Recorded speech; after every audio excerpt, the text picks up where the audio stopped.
welcome to my show Indus Cuisine, and I'm your chef Basim. Akhund. We're back with a new episode from the heart of Pakistan. Today's recipe is very interesting, and this recipe comes from the province of Sindh. This recipe is a coastal delicacy, you could say. Why? Because the way it's cooked, only a few families in the province of Sindh know how to deal with it. This recipe is known as Rass Wali Machli.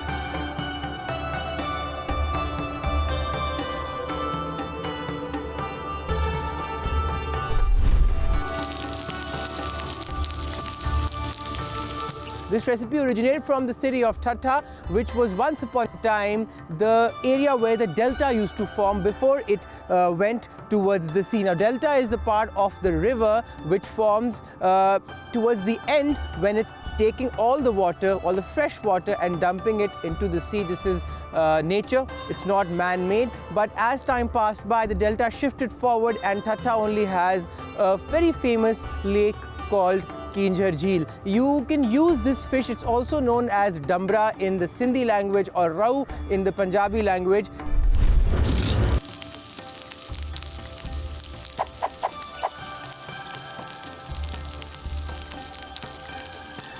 So it's very easy. I'll let you know the ingredients step by step. Please note them down. You need some oil, around half a cup of oil. You can use sunflower oil, that would be the best. But if you're trying to avoid a little heavier textured oil, you can also use some olive oil, but the one which is used for cooking, not the extra virgin one.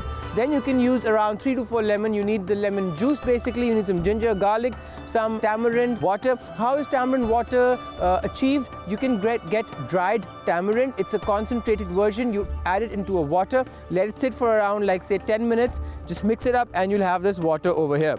Then you need some salt to taste, you need some turmeric, you need some red chili powder, you need some mustard seeds, you need some coriander powder, and then you need some cumin powder. Apart from that, the vegetables which we will be using are 2 onions, some tomatoes, potatoes, because this recipe does have potatoes in it. You will be using some coriander and around a kilogram of fish. The fish will go in the recipe towards the end, and the reason is why? Because we shall boil it in the juice or the gravy we're making today. So this recipe will also have some water. Why? Because the water will be the reason that the gravy will be generated after all the spices are cooked. So firstly, what I'll do is I need a frying pan in which I shall start cooking my recipe. I'll keep the pan over here. I'll increase the heat to full, and once the pan is hot, we shall add some onions. For this recipe, you need to brown the onions. Why? Because the color of this recipe, the reddish color, will come from the tomatoes, from the brown onions, and from the red chili powder we're adding in this recipe. So reduce the heat to medium and let's chop the onions today. The onions will be chopped, not sliced, so remember that. What we'll do is we shall just make these cuts on the onion in front of you. Make around 7 to 8 cuts. Cut it from between like this and just slice it as close as you can. Slowly and gradually will take you a long way, remember that. And it will give you a proper texture, and apart from that, this way allows you to reduce the mess on the chopping board when you're chopping. Why? Because you don't have to make slices first and then start chopping. This is an easier way. You just have to keep the root on, remember that, and the root goes on the side eventually. We'll be using 2 onions, but the onions need to be medium in size, remember that. They do not have to be large. And for this recipe, you will be using red onions. Why? Because that's the real flavor for this recipe. You won't be using the white onions. Why? Because the white onions are a little sweeter as compared to the red ones. And in Pakistani cooking, we mostly use the red ones. Okay, this is done. I'll just cut the last one and I shall just get going with the recipe now. Okay, so the root goes in the dustbin again. The pan has come to heat. What I'll do now is I shall just add half a cup of oil and bring it to heat. This is a little more than half a cup, so what I'll do is I'll keep it on the side over here. Why? Because I do not want to add too much of oil. Okay, we shall start transferring all the onions to the pan. The onions go in. I always use my knife as a scoop. It's much more easier, you could say. And just pick the onions up and transfer them here. Add just a pinch of salt right now. We shall just season as we go. Why? Because I want to add salt as we go. Why? Because if you add too much of salt in one go, what happens is you can't reduce it, but less salt can be increased. And the other reason is when you add salt in portions or in parts, every vegetable you're adding or every piece of meat you're adding gets seasoned and it gets a chance to lose its moisture. Remember that. Okay, so the onion need to be nice and brown. What I'll do is first I'll give it a lid so that first they get translucent. When you give it a lid, all the heat is encapsulated in the pan, and once the heat is encapsulated, the onions are cooked evenly. It's just like, you could say, it's like a makeshift pressure cooker. A pressure cooker has a lot of pressure inside and it cooks the ingredients. Why? Because it has pressure and heat from all the four sides. And this way also you give it like that partial feeling of a pressure cooker, around 10 to 15% of that. But because onions are very soft and very easy to cook and quickly ready, so we just use this method. On the other hand, what you need is you need some garlic. For this recipe, you will be using around 3 cloves of big garlic, which I shall finely slice. So remember, for this recipe, you need the garlic sliced, not chopped, because you will light brown them and then you shall add them to the recipe. Try keeping the garlic really thin and just keep a close eye, so that, because an ingredient when it's small, you need to have an eye contact so that you do not hurt yourself. This is done. I can see a piece of garlic which is a little thick, so what I'll do is I'll just cut it. Why? Because everything needs to be equal. Remember that. This shows that we're all humans and we can make error also at times, so always go through what you're cooking. Over here, the onions are getting nicely fried. We're basically frying the onions, and now we're adding the garlic. Just add a little bit of salt on the garlic, mix it up, and now take a spatula. Why? Because usually garlic is a little greasy. It tends to stick on your hand. So just press it a bit, spread it out, and let it cook.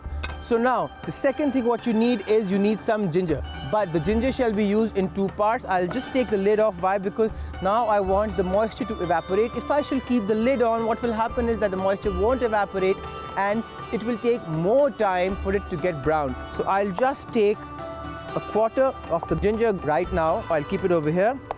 We shall just cut it in like thin pieces. Keep it over here like this and go as close as you can. Now finally slice it paper thin. Remember, for this recipe you want it to be paper thin, and always have eye contact. If you have eye contact, then only you can cut and make the fine pieces of smaller ingredients. Okay, we're going as close as we can, and then the last piece is a little thick. As you can see, there's a divide in between. So what I'll do is I will not let it go to waste, but I shall just cut it again like this and then go closer. We shall just go as close as we can, as I've told you before, and this part I shall let go. As you can see that the onions are getting brown towards the edges. Why? Because there's more heat towards the edges. So what I'll do now is I shall just start mixing it, because I've told you that it takes a little more time for it to get translucent, but it takes very less time for it to get really brown from translucent. That's like the way Mother Nature has made onion, because towards the end it starts losing moisture very quickly. Now what I'll do is I'll just put the stove on pilot. I shall pick the ginger up, I shall transfer it over here, and I shall let it fry evenly. Tilt it a bit and let this fry. Okay. Push the onion which is on the outer side in the middle. And now, what do you need? You need some spices to go in. So what I'll do is, firstly, I shall just add some mustard seeds to where the oil is, because I want the mustard seeds to split. You need to remember this, that the mustard seeds must split. Okay, so that's the only spice I'm adding, or the flavor I'm adding. Let it cook, and now because this is cooked, I'll just cook it on low heat for, let's say, another 2 minutes. Until the time this is cooking, we'll go for a short break, and once we're back, I'll let you know what to do. Keep watching Indus Cuisine.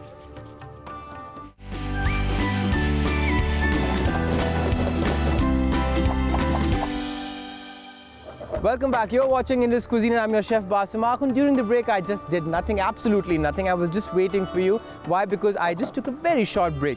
Okay, on the other hand, the onions are nice and brown. Now we need to start cooking. We need to bring the temperature down of the stove, or you could say the oil inside the pan. So what I'll do is I'll just pinch the green part of the tomato out with my hands. Why? Because once you pinch it out, you can just slowly take a paring knife for these tomatoes. These are like the bigger version of cherry tomatoes, and cut the eye of the tomato out like this. This is the way we do it in a restaurant, and the other way I've shown you is usually done when you are home cooking. So this is the eye of the tomato. This is how precise you need to be. But I make it a little easier for you when we are cooking otherwise. Why? Because we are short on time when we are cooking at home. Not because of me, but this is how we people function. So just take this part out. Now, you know why am I doing it like this? In the restaurant business or the industry, there's a rule that you need to reduce the wastage. So this this is not wastage basically, this is just the eye of tomato. But if you just cut it from the top, what happens is you lose around 6% of the pulp, and trust me, chefs don't like that. Okay, so now this is done. What I'll do is I shall just cut the tomatoes like this. They're nice, ripe and juicy. There's a piece of ginger I shall just throw on the side, and we shall just slowly and gradually slice it. These ones are a little soft and they have more water retention. This is another form of tomato you find easily in Pakistan. These are the bigger version of the cherry tomatoes. Why? Because you could see that how round they are. They're all organic in Pakistan. We grow everything in open fields. We're an agricultural based country, and that's why the produce in Pakistan is the most delicious among many other countries in the world, and also in the region for that matter. Okay, this is done. What I'll just do is I shall just scoop it up, transfer it here, and now we shall cook the tomatoes on really high heat. Okay, this is done. And scoop this, transfer it, scoop it and transfer it. Okay, this is done. Increase the heat to full. As I told you, we shall add salt as we go. So add around just 2 pinches on the tomatoes. Pick up the spatula, spread it out, which is very important. Why? Because now this way the tomatoes will get even heat. I want the tomatoes to fry, and for that what I'll do is I shall just push them towards the edges also. We want the peel of the tomato on for this recipe, remember that. Reduce the heat to, let's say, medium, and give it a lid for another 2 to 3 minutes. So till the time this is cooking, what we'll do is we'll get ready with all the other ingredients.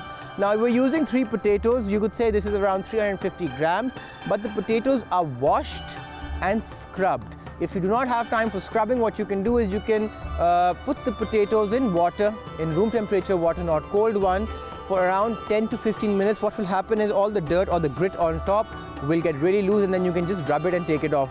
And when you're using the potato with the skin, you must remember you have to properly rub and scrub. That's the combination. So what I'll do is I'll just half the potato like this first. I'm using the skin. Why? Because the skin also has flavor. And we shall just put it on the side. For this recipe, you need to cut the potatoes an inch apart. Okay, why? Because they will cook quickly, and then they shall become bite-sized pieces which you can enjoy with the fish. So every province in Pakistan has their own way or own technique of cooking, remember that. And as you can see, I'm using my 2 fingers to measure, and that's how you shall slowly and gradually go. This is done. Done. Okay, over here on the other hand, take a look. It's nice and brown, and the tomatoes are cooking evenly. Mix it up. And now just spin it.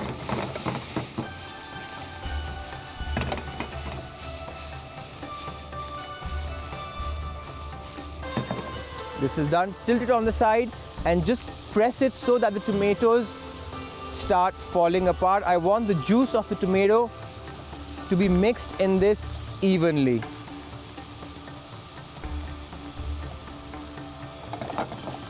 Mix it up again. Why? Because the oil is on the outer side.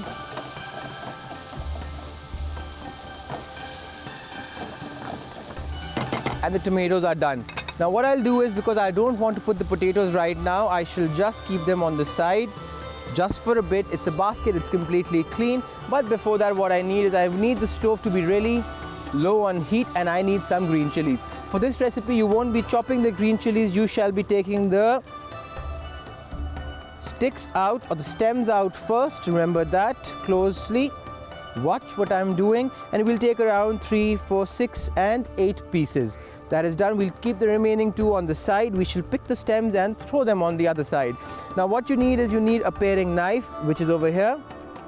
Just slit them from between, but do not cut them into 2 pieces. What I'm doing is I am just holding it and giving it a slit till the time the knife's tip hits the bottom. Remember that. Why? Because this way the heat of the chili will get mixed with the recipe over there when it hits the heat. So basically there's heat in this, there's heat over there, so do not confuse yourselves with that. Okay, this goes here. Now just push it down and now increase the heat. Now we shall increase the heat. This recipe looks amazing, it looks delicious, but now what you need is you need some spices in. So now what I'm doing is basically, you can see there's oil on the side. I shall just reduce the heat a little towards the lesser side, towards the medium side, you could say. Why? Because that is easier to manage. I shall put the red chili powder in one corner. I am cooking the ingredients, I'm cooking the masala, remember that. Now I'm going to add the coriander powder over here.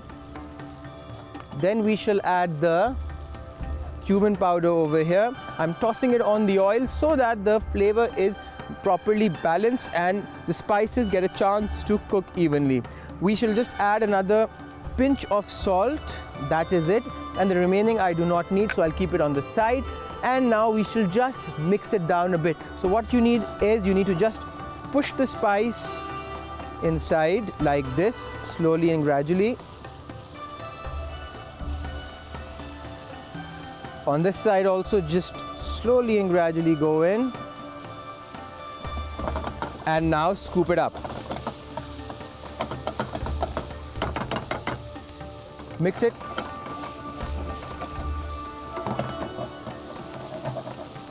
And as you can see, the oil is released, the flavor is in, and everything seems to be perfect. Okay, so now what do you need? You need to start adding the fish, but before that I need to clean up a bit over here, and then I'll let you know what to do next. So as you can see, everything is done. I just took like a very small break. The reason behind that was I wanted the green chilies to cook properly, and I didn't want you to get bored just looking at me while I am looking at the recipe over here. Okay, this is done. So what do you need first? You need to add a little bit of water. So how much water would you require for this recipe? You shall need around, let's say, 4 cups. I shall increase the heat to full and I shall add the water. So we add the water. I've added, let's say, 5 cups. Why? Because I shall let it cook and let the 5th cup evaporate, and when it will come down to 4 cups, that means that the recipe is ready to be served. But there's still a lot of things to do. So what we'll do first is just mix this up. Okay. Now you need to remember, when you add fish in water, the water must not be boiling hot. Why? Because if you add boiling hot water, what will eventually happen is that the fish will start jumping around and it won't get that proper time to settle in, and that will ruin the texture. So now as you can see, the water might be, you could say, warm. Why? Because the pan was really hot. But now what I'll do is I shall just place the fish in the water. The fish needs to be partially submerged. Please remember that. It doesn't need to be in the water towards the depth. The fish must be washed, I'll say it again, thoroughly. That brings out the flavor. Why? Because if it won't be washed properly, it might have that smell of raw fish, which people try avoiding. So when you cut the fish, after that, wash it at least 5 to 6 times. And I'll just take a spatula, which I'll wash again later. Why? Because I'm touching raw fish right now. Cross-contamination must be avoided, remember that. I'll keep it over here, I'll rest it over here, and I'll start adding all the other things. The fish is acting a little funny with me. Why? Because it's not coming in my grip. It's nature. And just the last pieces now go in slowly and gradually. Just place it in. As you can see, I'm just slowly and gradually pushing it aside. Why? Because if you get too quick with this, you can ruin the meat. Fish is a very delicate thing, You do not want to ruin it at all. Okay, this is done. Now I shall throw this on the side, wash everything, and then I'll let you know what to do next. So as you can see, everything is done. The only thing I did was right now I just added some water to the potatoes. Why? Because I don't want the potatoes to get dark. Once you cut the potatoes or peel them, what happens is they start discoloring. Okay, so now the second step is pick the potatoes and place them in. Why am I placing them in with so much care? The reason is that there is fish inside. I do not want the potatoes to go hit the fish if I put them in one go, and then I don't want to spread them out with a spatula. Remember that. Slowly and gradually I'll place them, I'll dip them in a bit more, but I'm just placing them wherever I feel that there is margin that the fish could actually settle in properly. This goes over here. Pick up a spatula, slowly push it in. Let it go in, dip it in, and the potatoes will boil now with the flavor. Increase the heat, bring this to boil, and once it comes to boil, we shall add something else. But before that, what you need is you need some coriander, fresh. So I'll just pull a stem or two from the side, take it out, because this recipe cooks with the coriander's flavor. Cut this over here, throw it on the side, turn it around, and start chopping it fine. So I'll go as close as I can.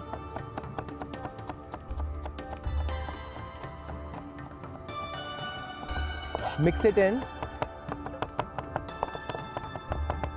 and then add it over here.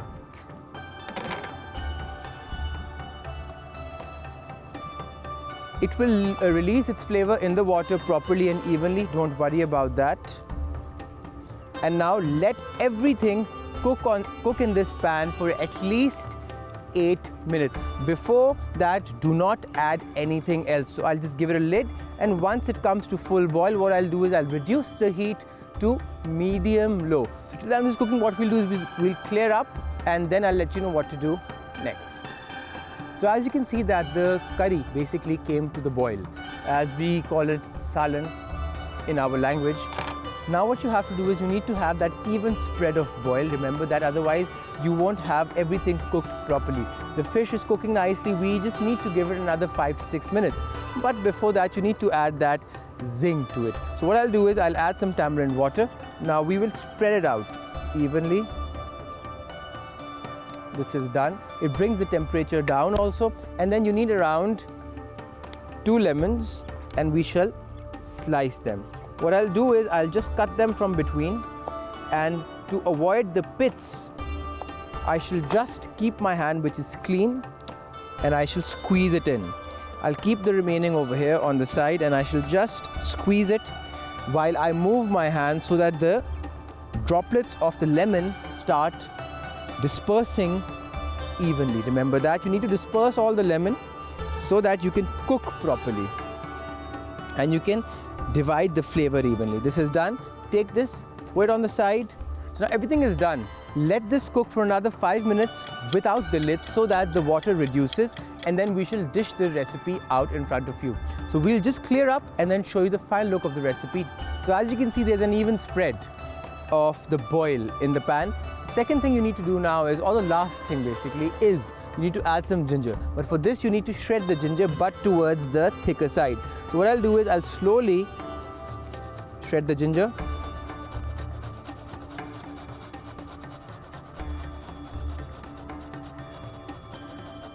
And take this part, pull this on the side and throw it in the bin. This is done. Keep this on the side over here. Scoop it up. Cut it once, and now transfer it in small portions. So a little bit goes here, a little bit goes here, some goes here, and the remaining goes here. Why? Because I want the perfect spread, and because it's not chicken, it's fish, so I can't move my spoon over here because the fish will break, so I have to divide everything I do. So now I'll let this cook for another 6 minutes before I dish it out, and I'll show you the final look of the final recipe. Don't go anywhere, keep watching Indus Cuisine.